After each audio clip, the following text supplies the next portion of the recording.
यो दिप्रुङ चुइचुमा गाउँपालिकाको वडा नम्बर 1 यामखा रातमाटा गाउँ हो। यो गाउँको बस्ती विकास अहिले तपाईहरुले देखिरहनु भएको छ। यो बस्ती अहिले बसाएको बस्ती होइन। हाम्रो पुर्खाहरूले धेरै पहिला बसाउनु भएको बस्ती हो। तपाईहरुले अहिले यो देखिरहनु भएको छ। यो बस्तीको बीचबाट अहिले हामीले सडक बाटो बनाएको छौं।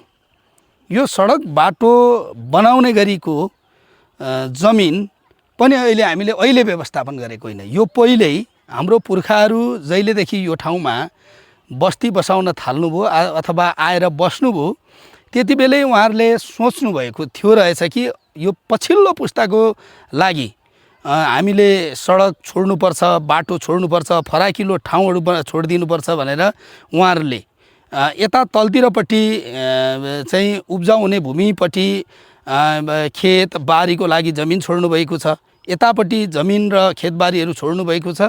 अनि बस्तीको बीचबाट ठुलो बाटो उहाँहरूले छोड्नु भएको थियो। त्यही बाटोबाट अहिले हामी नाति पुस्ताले सडक चाहिँ निर्माण गरिरहेको छौं। मोटरवेल बाटोहरू हामीले निर्माण गरिरहेको छौं। यो अहिले देख्दै गर्नुभएको बाटो यो दक्षिणी बेलको मूल नाका हो र यो अहिले हामीले सडक कालोपत्रे गर्न पनि लागिरहेको छौं र कालोपत्रे पारिपट्टिबाट सुरु भइरहेको अवस्था छ।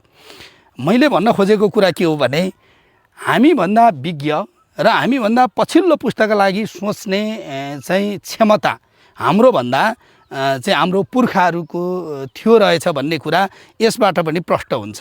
किनभने उहाँहरूले बस्ती बसाउँदै गर्दा सायद चाहिँ नेपालमा चाहिँ मोटरवेल चाहिँ सडकहरू बन्न सुरु गरिसकेको अवस्था थिएन होला।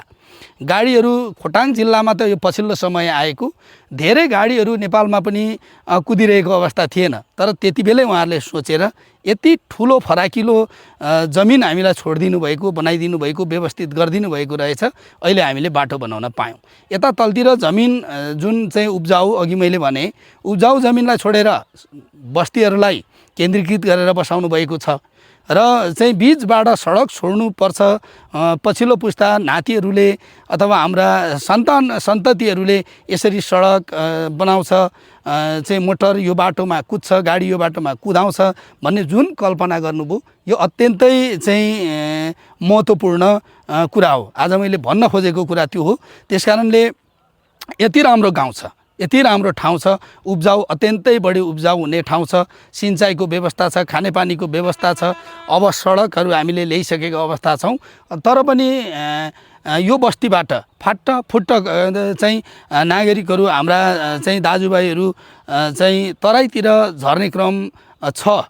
त्यत्रो ठुलो मात्रामा त छैन, फाटाफुट रूपमा छ। तर म उहाँहरू लगायत सम्पूर्णलाई म अनुरोध गर्न चाहन्छु कि यति राम्रो बस्तीहरू हामी बसाएका छौं, बस्तीहरू छ, उब्जाउ छ। हामीले यति राम्रो ठाउँ छोडेर जाँदै गर्दा आफ्नो बाउ बाजेले पुर्खाहरूले नङ खियाएको ठाउँ, पसिना बगाएको ठाउँ, रगत बगाएको ठाउँ, सालनाल गाडिएको ठाउँ, आफ्नो पैताला खिएको ठाउँ छोडेर कोही पनि नजाउँ र यस्ता ठाउँहरूलाई नेपालका विभिन्न भूभागहरूमा यति राम्रा ठाउँहरू छ, यी यस्ता ठाउँहरूलाई व्यवस्थित बनाऊ र यिनै ठाउँहरूमा रमाएर बस्ने वातावरण बनाउन हामी सबै लाग्यौं भन्ने सक्छौं। यसका लागि चाहिँ सबै जुट्न आवश्यक छ र यो रातमाटा गाउँ हो।